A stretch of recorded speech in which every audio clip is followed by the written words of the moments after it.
우리 청년교구 여러분, 한 주간도 평안하셨나요?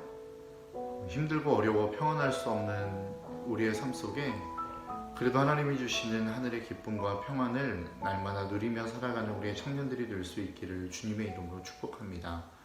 먼저 메시지를 전하기에 앞서 여러분들에게 감사의 말씀을 좀 전하고 싶습니다.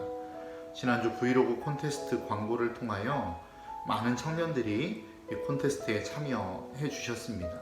그래서 많은 영상들이 올라왔고 또 그것을 바라보며 많은 댓글이 달리는 것을 보면서 우리의 청년들의 근황을 알 수 있었고 영상으로나마 얼굴과 여러분들의 삶을 볼 수 있어 참 감사하고 좋았던 시간이었던 것 같습니다. 이 영상을 통해 제작에 힘써 주시고 수고해 주신 우리의 청년들, 또 그리고 댓글과 영상을 통해서 우리의 청년 공동체 안에 즐거움과 위로를 주신 우리의 모든 청년들께 감사의 말씀을 전합니다. 사실 이번 주 12일 부활주일에 사부예배를 재개하고자 하는 마음은 있었습니다. 그러나 12일 예배를 재개한다 할지라도 19일 임직 예식이 있어 사부예배를 드릴 수 없는 상황이 되었습니다. 그래서 차라리 사부예배를 재개하고 계속해서 이어갈 수 있는 4월 26일 주일에 사부예배를 재개하기로 결정했습니다. 여러분들의 삶의 자리에서 기도하시면서 또 예배를 사모하시면서 우리 예배를 사모하는 마음으로 준비해 주시고 또 우리가 만날 그날을 소망하고 고대하며 하루하루 여러분들의 삶이 예배가 될 수 있는 삶을 살아가 주시기를 주님의 이름으로 부탁을 드립니다. 부활의 소망은 필수입니다 라고 하는 제목으로 이 시간에는 하나님의 말씀의 은혜를 나누어 보려고 합니다. 우리가 이 땅을 살아가면서 하는 모든 행동에는 행동에 따르는 결과물을 기대하게 되어 있습니다. 우리가 가장 기본적인 행동인 음식을 먹는 행위를 예를 들어 보자면 그 결과물에 대한 소망은 다 다를 수 있습니다. 어떤 사람은 음식을 먹음으로 인하여 배고픔을 해결하고자 하는 결과물을 얻기 위해 음식을 먹는 행동을 할 수도 있습니다. 또 어떤 사람은 맛있는 음식을 통하여 그 음식을 먹음으로 만족을 얻고자 하는 결과물을 위해서 음식을 먹는 행동을 할 수도 있습니다. 또 어떤 사람은 그 음식을 먹음으로 힘을 얻고 에너지를 얻어 일을 하기 위하여 음식을 먹는 행동을 하는 경우도 있다는 것이죠. 어떠한 결과물에 대한 결과는 다 다를 수 있을지 모르겠지만 그 행동에 대해서 결과물을 얻기 위해 행동을 한다라고 하는 그 마음은 누구나가 다 동일하다라고 생각합니다. 저는 신앙에 있어서도 마찬가지라고 생각합니다. 우리가 신앙생활을 하는 이유는 어떠한 결과물을 얻기 위해서 우리는 신앙생활을 하는 것입니다. 그 결과물이 다 다르다 할지라도 그 신앙을 통하여 어떠한 결과물을 얻고자 하는 마음은 신앙생활하는 모든 사람에게 있어서는 동일한 마음이라는 것이죠. 여러분, 오늘은 부활주일입니다. 여러분들이 삶 속에서 신앙생활하며 신앙생활이라고 하는 단어를 들었을 때에 여러분들의 마음 가운데 떠오르는 단어는 어떠한 단어가 있으십니까? 어떤 분들은 십자가가 떠오르기도 하고 어떠한 분들은 교회의 건물이 떠오를 수도 있을지 모르겠습니다. 예배나 봉사와 헌신과 같은 눈에 보이지 않는 개념이 떠오르시는 분들도 있을지 모르겠습니다. 그러나 우리가 신앙생활을 하면서 가장 크게 그리고 잊지 말아야 되는 공통적인 결과물을 기대하고 소망해야 되는 결과물이 있다면 그것은 바로 부활이라는 것입니다. 여러분, 오늘 본문의 말씀을 보면 사도 바울은 우리에게 있어서 부활이 없다면 우리의 신앙생활이 얼마나 불쌍한 생활인지를 다음과 같이 말씀하고 있습니다. 오늘 본문 17절로 19절까지의 말씀입니다. 그리스도께서 다시 살아나신 일이 없으면 너희의 믿음도 헛되고 너희가 여전히 죄 가운데 있을 것이요 또한 그리스도 안에서 잠자는 자들도 망하였으리라.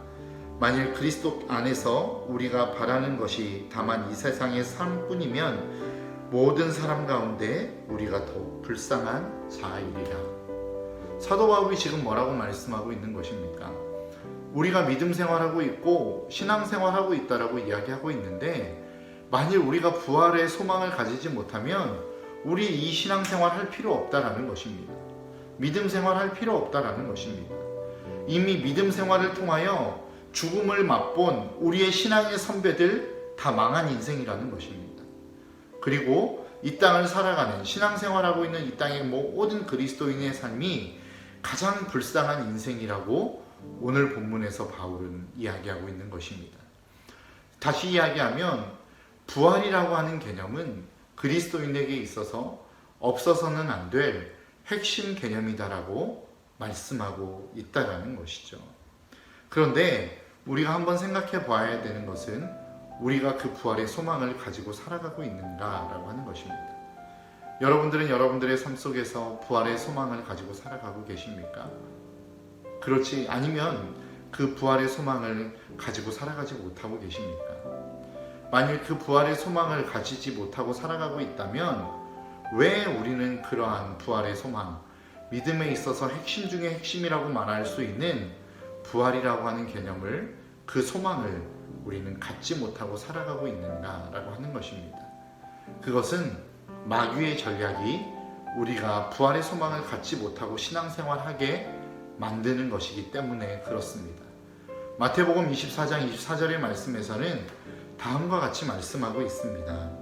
거짓 그리스도들과 거짓 선지자들이 일어나 큰 표적과 기사를 보여 할 수만 있으면 택하신 자들도 비옥하리라. 이 말씀은 말세에 거짓 그리스도들과 거짓 선지자들이 나타나서 믿는 사람들을 미혹할 것이다 라고 하는 내용입니다. 그러나 이 내용을 조금 더 넓은 의미에서 좀 바라보자면 세상은 자기가 가진 힘을 가지고 믿는 사람들을 미혹하여서 믿지 않는 자리로 나아가게 만드는 것, 이게 사단의 전략이라는 것입니다. 그래서 사단은 세상을 화려하게 만들었고 세상을 무엇보다도 멋져 보이게 만들었습니다. 그리고 그것이 없으면 마치 살 수 없는 양, 그것을 꼭 필수품인 것처럼 만들어 놓았다라는 것입니다. 여러분, 기업이나 개인이 자기가 생산하거나 만든 물품을 전시하고 판매하기 위해서 여는 전시장이 있습니다. 그런데 그 전시장에 가보면 생필품을 팔기도 하고 아니면 보석과 같은 귀금속들을 팔기도 합니다. 그런데 그 전시하는 내용을 보면, 그 어떠한 모양을 보면 전혀 다른 것을 볼 수 있습니다. 생필품의 전시장을 가보면 그 전시장은 그렇게 화려하지 않습니다.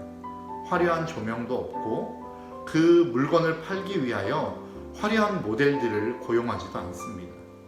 반면에 보석과 같은 귀금속들을 보면, 그러한 전시장을 가보면 화려한 조명이 있습니다. 그리고 그 보석을 팔기 위한 많은 모델들이 고용되어 있는 것을 볼 수 있습니다. 왜 그렇습니까? 생필품은 굳이 화려한 조명과 장식을 하지 않아도 일상생활에 꼭 필요한 것이기 때문에 살 수밖에 없는 것입니다. 그러나 보석은 그렇습니까? 있으면 좋지만 없어도 이 땅을 사는데 전혀 지장이 없는 것이기 때문에 그렇습니다. 그래서 그것을 파는 판매자들이 그 사실을 알기 때문에 시선을 사로잡을 만큼의 화려함이 있어야만 이 물건을 팔 수 있다는 사실을 알기 때문에 그렇게 화려하게 치장하고 좋은 모델들을 고용하는 것입니다. 저는 마귀의 전략도 마찬가지라고 생각합니다. 이 땅 가운데 세상의 것들, 우리가 추구하는 것이지만 우리가 이 땅을 살아가는 데 있어서 반드시 필요하지 않아도 되는 것들을 마귀는 그것을 통하여 우리를 유혹하는 것을 볼 수 있습니다. 권력이나 명예, 이러한 것들은 너무나도 화려해 보이죠. 그러나 권력이 없다고 해서 우리가 이 땅을 살아가는데 살 수 없는 그러한 생필의 요소는 아니라는 것입니다. 명예 역시도 마찬가지이죠. 그래서 마귀는 그러한 것들을 화려한 모습으로 포장해 놓았습니다. 그래서 마치 그것이 없으면 안 되는 것처럼 우리의 시선을 사로잡아 버렸다는 것이죠. 그러면서 정작 필요한 것, 우리가 살아가야 될, 그리고 우리가 꿈꿔야 될 부활이라고 하는 소망에서는 우리의 마음이 멀어지게끔 만들고 있다는 것입니다. 여러분, 저는 오늘 드려지는 이 부활의 주일, 이 부활의 날에 우리가 다시 한번 부활에 대한 가장 소중하고 고귀한 것들을 발견할 수 있는 시간이 되었으면 좋겠습니다. 1년에 한 번 행사로 끝나는 그러한 주일이 아니라 다시 한번 이 부활의 의미를 새기고 이 부활이 얼마나 소중하고 귀중한 것인지, 그리고 우리가 얼마나 이 부활을 꿈꾸며 살아가야 되는지를 다시 한번 여러분들의 삶 속에 새기고 그 마음 가운데 그 부활의 소망을 품는 이 귀한 주일이 될 수 있기를 주님의 이름으로 축복합니다. 그래서 여러분들의 삶 속에 어떠한 힘듦과 어려움이 온다 할지라도 부활의 소망으로 그 어려움들을 이겨낼 수 있는 우리의 청년교구 모든 청년들이 될 수 있기를 주님의 이름으로 축복합니다. 감사합니다.